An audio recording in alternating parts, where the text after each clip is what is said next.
அனைவருக்கும் வணக்கம். இன்றைக்கி நான் போட்டிருக்க வீடியோவோட டாபிக் பார்த்துருப்பீங்க. டிஎன்பிஎஸ்சி படிப்பில் சோர்வாக மீண்டு வருவது எப்படி அப்படின்னு சொல்லிட்டு. ஸோ டிஎன்பிஎஸ்சி தேர்வு இது மாதிரி ஒரு காம்படிட்டிவ் எக்ஸாமில் இடையில் சோர்வு ஏற்படுவதெல்லாம் சகஜம்தான். ஆனால் அப்படியே சோர்வாகவே இருந்துடக்கூடாது. நாம் அந்த சோர்விலிருந்து மீண்டு வருவது எப்படி, நம்ம எப்படி பழைய மாதிரி படித்தோம் அது மாதிரி எப்படி திருப்பியும் நம்ம படிக்கணும் அப்படின்னு சொல்லிட்டு சில இதை நான் ஷேர் பண்ணிக்கிறேன். ஏன்னா எனக்கும் சோர்வாக தான் இருக்குது. டிசம்பர் மந்த்தெல்லாம் பார்த்திங்கன்னா நியூ இயர் வரப்போகுதுன்னு சொல்லிட்டு ரெசல்யூஷன் எடுத்து நல்லா ஷெடியூல்லாம் போட்டு நல்லா படிச்சுட்டு இருந்தேன் ஒரு மாதம் டிசம்பர். அதேமாதிரி ஜனவரி ஒரு 10 நாள் வரைக்கும் நல்லா படித்தேன் கரெக்டாக. அதுக்கப்புறம் பொங்கல் வந்துடுச்சு. அப்புறம் படிக்கலாம்னு சொல்லிட்டு தள்ளி போட்டுகிட்டே தான் இருக்கேன். அது போக நான் ஹவுஸ் ஒய்ஃப், வீட்டு வேலைங்க, ஹஸ்பண்டை பார்த்துக்கிறது, குழந்தைய பார்த்துக்கிறது, அதிலே டைம் எனக்கு கரெக்டாக இருக்குது. பட் நாம் நினச்சா டைம் ஸ்பெண்ட் பண்ணலாம். ஆனால் ஒரு சோம்பேறித்தனமாகவே அப்படியே இருக்குது. இன்னும் ரொம்ப நாள் இருக்குல்ல எக்ஸாமுக்கு, படிச்சுக்கலாம் அப்படின்னு சொல்லிட்டு ஒரு சோர்வாகவே இருக்குது. ஸோ இதே மாதிரி என்ன மாதிரி நிறைய பேர் இருப்பீங்கன்னு நான் நினைக்கிறேன். ஸோ நம்ம எப்படி நாமளே நல்லா மோட்டிவேட் பண்ணிவிட்டு படிக்கலாம் அப்படின்னு சொல்லிட்டு ஏதோ எனக்கு தெரிஞ்ச சில டிப்ஸை நான் சொல்கிறேன்.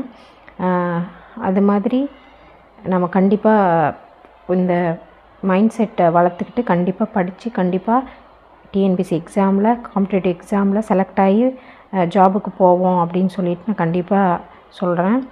அதே மாதிரி நீங்களும் உறுதியாக இருங்க.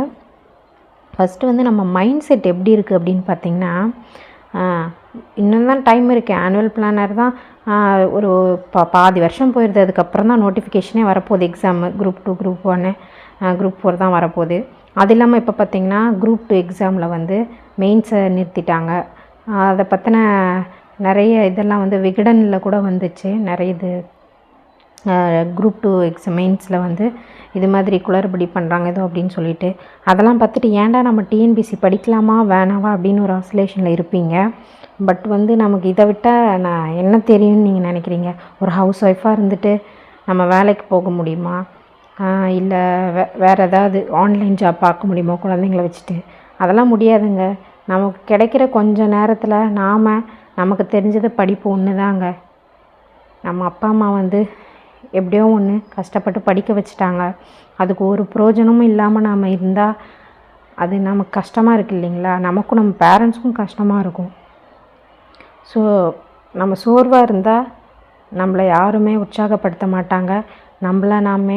நம்ம மைண்ட் செட்டை நாமளே மாற்றி அமைச்சிட்டு மறுபடியும் படிக்க வாங்க. ஃபஸ்ட்டு ஏன் நீங்கள் ஸ்டார்ட் பண்ணீங்க அப்படின்னு யோசிச்சு பாருங்கள். நம்ம லட்சியம் இதை ஃபிக்ஸ் பண்ணிட்டோம், நம்ம இதை அடைஞ்சே ஆகணும் அப்படின்னு சொல்லிட்டு ஒரு வாழ்க்கையில் ஒரு லட்சியத்தை ஃபிக்ஸ் பண்ணிட்டீங்க. ஒரு ஹவுஸ் ஒய்ஃபாக இருந்து உங்களால் ப்ரைவேட் ஜாபும் போக முடியாது குழந்தைங்கள கவனிச்சிட்டு. ஸோ நீங்கள் இதுதான் உங்கள் வாழ்க்கை. அதனால் இதுக்காக நீங்கள் டைம் கண்டிப்பாக ஸ்பெண்ட் பண்ணணும். சும்மா வேறு எதுக்கும் ரீல்ஸ் பார்க்குறதுக்கு, டிவி பார்க்குறதுக்கெலாம் நம்ம டைம் ஸ்பெண்ட் பண்ணுறோம்.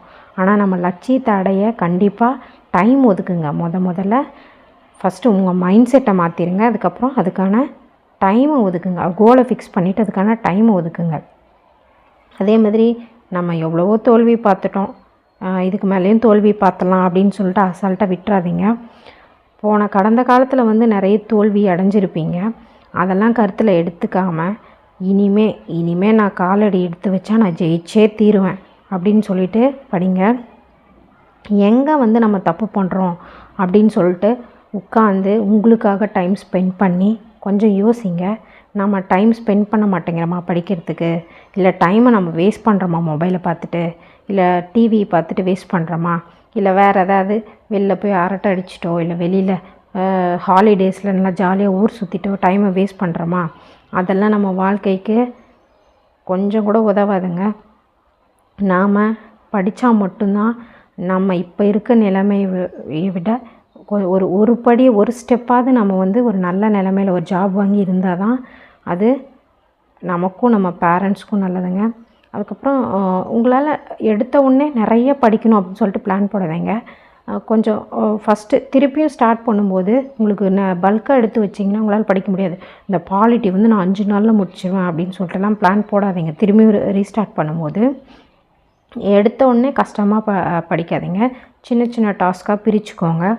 அதே மாதிரி உங்களுக்கு பிடிச்ச சப்ஜெக்டை ஈஸியாக உங்களுக்கு எது ஈஸியாக இருக்குமோ அதை எடுத்து படிங்க. எக்ஸாம்பிளாக தமிழ் உங்களுக்கு பிடிக்குன்னா தமிழில் ஒரு டாபிக் படிங்க. அப்படி இல்லைனா ஜென்ரல் சயின்ஸ் பிடிக்குன்னா ஸ்டடீஸ் பிடிக்குன்னா ஜென்ரல் ஸ்டடீஸில் ஸ்டார்ட் பண்ணுங்கள். உங்களுக்கு எந்த சப்ஜெக்ட் பிடிக்குமோ அதுலேருந்து ஸ்டார்ட் பண்ணுங்கள். அதே மாதிரி 8 மணி நேரம் படிக்கணும், 10 மணி நேரம் படிக்கணும் அது மாதிரிலாம் எதிர்பார்க்காதீங்க. ஒரு 2 to 3 ஹார்ஸ் வந்து ஃபஸ்ட்டு ஒதுக்குங்க.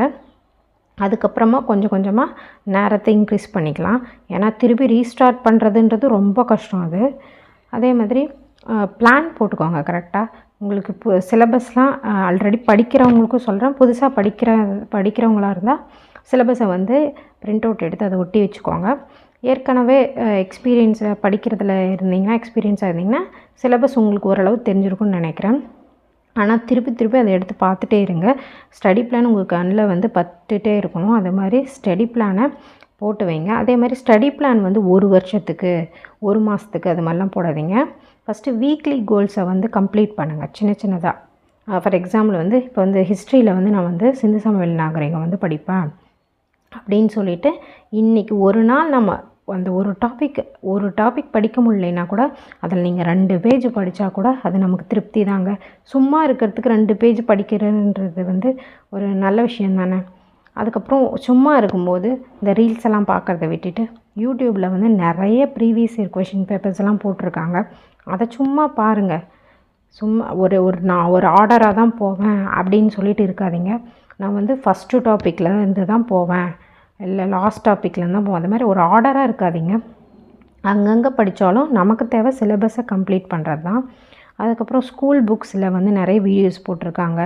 வீடியோஸ் பாருங்கள். உங்களால் புக் எடுக்க முடியலனா கூட யூடியூப்பை வச்சா நீங்கள் வந்து படிக்கலாம். அதுக்கப்புறம் இப்போ நிறைய வந்து யூடியூப்பில் வந்துட்டு நிறைய டெஸ்ட்டெல்லாம் போடுறாங்க. அந்த டெஸ்ட்டை நீங்கள் போட்டு பாருங்கள். பாஸ் பண்ணி போட்டு பாருங்கள்.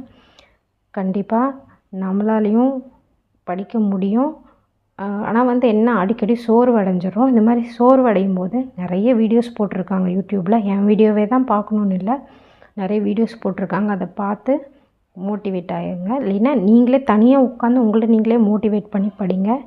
நம்ம படித்தா மட்டும்தான் நமக்கு லைஃபு. இல்லைன்னா அப்படியே எப்பயும் போல் வீட்டில் இருந்துட்டு வீட்டு வேலை செஞ்சுட்டு, நான் சொல்கிறது ஹவுஸ் ஒய்ஃப்க்கு. அதே மாதிரி ப்ரைவேட் ஜாப் போகிறவங்களுக்கும் ஏதோ ஒரு ப்ரைவேட் ஜாபுக்கு போகும்போது அங்கே அடிமையாக போயிட்டு பிடிக்காத வேலையை பண்ணிகிட்டு இருக்கணும் தான். படிங்க. கண்டிப்பாக நாம் இந்த வருஷம் நம்ம ஜாப் அடிக்கிறோம். அதே மாதிரி உங்களுக்கு ஷெடியூல் வேணும்னா சொல்லுங்கள் கமெண்டில். நான் திருப்பியும் வந்து ரீஷெடியூல் போட போகிறேன். நான் என்னென்ன படிக்கலாம்னு சொல்லிட்டு அந்த ரீஷெடியூல் வேணும்னா உங்களுக்கு தரேன்னா அது மாதிரி கூட ஃபாலோ பண்ணலாம். ஓகே, மோட்டிவேட்டாக இருங்க, நல்லா படிங்க. தேங்க்யூ.